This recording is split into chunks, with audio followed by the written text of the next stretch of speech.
Hi friends, நானும் என் ஹஸ்பண்டும் பைக்கில் எங்கே போகிறோன்னு தானே பார்க்குறீங்க. இன்றைக்கி வந்து எங்கள் ஹஸ்பண்டுக்கு வந்து ஒரு வெள்ளை சட்டை எடுக்கணும்னாரு. ஏன்னா அவர் வந்து டிரைவர்லாம் அந்த லாங் ட்ராவல் பண்ணும்போது வந்து வெள்ளை சட்டை தானே போட்டு போனோம். அதனால் நாங்கள் ராம்ராஜுக்கு தான் போட்டு போனோம். ராம்ராஜ் கடைக்கு தான் நாங்கள் போனோம். அங்கே போய் அவர் வந்து ஒவ்வொரு கிளாத்தாக பார்த்துக்கிட்டு இருந்தார். மெட்டீரியல் தான் எடுக்க போனோம். ஒரு கிளாத்தாக பார்த்து அது வந்து என்ன சொல்கிறது, கொஞ்சம் காட்டன் மிக்சடாக பார்த்தாரு. ஏன்னா அப்போ தான் அவருக்கு அந்த ட்ராவல் பண்ணும்போது அந்த எரியாமல் இருக்கும். அதனாலன்னு சொல்லிட்டு ஒவ்வொரு சட்டையை அப்படி பார்த்துக்கிட்டே இருந்தார். அந்த தம்பியை வந்து கடையில் இருக்கிற தம்பி எக்ஸ்பிளைன் பண்ணிக்கிட்டே இருந்தார். அப்படியே நாங்கள் ஒரு சட்டை வந்து வெள்ளை சட்டை எடுத்துகிட்டு வந்துட்டோம். அப்புறம் வந்து எனக்கு நைட்டி பார்க்க போயிருந்தோம்.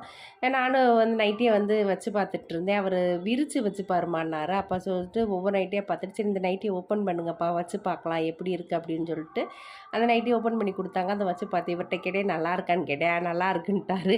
நான் ஒரு சட்டையை சீக்கிரம் எடுத்துகிட்டே, நீ என்ன இந்த நைட்டியை பார்க்க எவ்வளோ நேரம் ஆகிட்டேன்னாரு. என்ன பண்ணுறது, பார்த்து தான் நம்ம எடுக்க முடியும். இவங்க டக்குன்னு எடுத்துகிட்டு வந்துடுவாங்க. ஜென்ஸ் எப்பொழுதுமே நம்ம அப்படி இருக்க முடியாதுல்ல.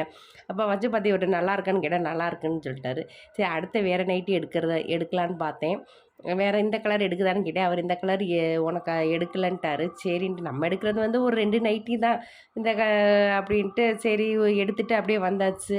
நைட்டி எடுத்து வந்தாச்சு ஃப்ரெண்ட்ஸ். அப்புறம் பார்த்தீங்கன்னா கொஞ்சம் டீயும் ஒரு ஸ்நாக்ஸ் சாப்பிட்டா நல்லாயிருக்கும். சாப்பிடாம வந்தால் நம்ம மனசும் கேட்காது. ஏன்னா வெளியே வந்ததுக்கு ஒரு அர்த்தமே இல்லாமல் போயிருன்னு சொல்லிட்டு நான் வந்து பால் பன் மாதிரி வாங்கினேன். அவர் வந்து பக்கோடா வாங்கினாங்க. 2 பேருமே மாற்றிக்கிட்டோம். அப்புறம் அவர் ஒரு டீயை குடிச்சிட்டு நானும் ஒரு டீயை குடிச்சிட்டு, எனக்கு கொஞ்சம் டீ கொஞ்சம் கசப்பாக போட்டாங்க. அது கொஞ்சம் குடிக்கவே முடியல ஃப்ரெண்ட்ஸ். அப்படியே குடிச்சிட்டு அப்படியே என்ன செஞ்சேன் பார்த்தீங்கன்னா, பருப்பு மில்க்கு போயிருந்தோம். பாருங்கள் ஹெல்மெட்டோடு வந்திருக்காரு பாருங்கள், பருப்பு மில்க் ஹெல்மெட்டை கூட கழட்டாமல் அப்படின்னு சொல்லிட்டு அவங்க என்னென்ன பொருள் வாங்கணும்னு சொல்லிட்டு அவங்கள்ட்ட சொல்லிவிட்டு அவங்க வந்து அந்த சொன்ன பிறகு எங்கிட்ட வந்து திங்ஸ் கொடுப்பாங்க. பருப்பு மில்லில் வாங்கினா கொஞ்சம் பருப்பு வந்து தரமாக இருக்கும் தான் நாங்கள் எப்பவுமே பருப்பு மில்லில் வாங்குவோம்.